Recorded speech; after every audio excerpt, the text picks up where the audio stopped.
வணக்கம் மக்களே. கவிஞர் கண்ணதாசனை உங்களுக்கும் பிடிக்கும்னா நம்ம சேனலை சப்ஸ்கிரைப் பண்ணிக்கோங்க.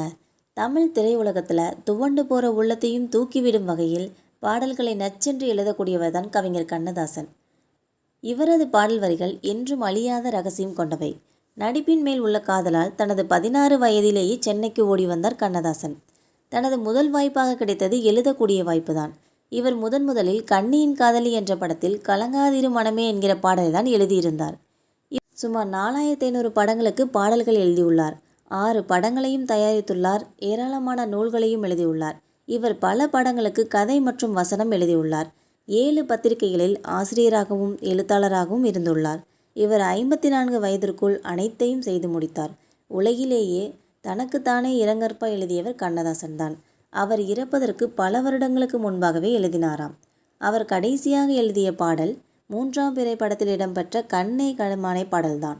கண்ணதாசன் கிட்ட ஒரு பாடலின் காட்சியை விவரித்து விட்டால் 30 நிமிடத்தில் எழுதி முடித்து விடுவாராம்.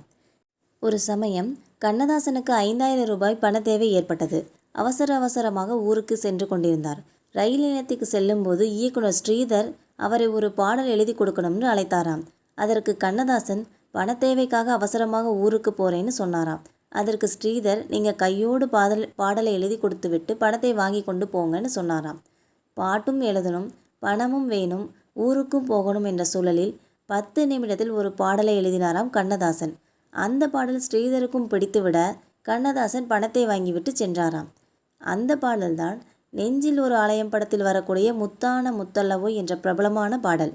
இதுதான் கண்ணதாசன் 10 நிமிடத்தில் எழுதிய பாடல் என்பது குறிப்பிடத்தக்கது.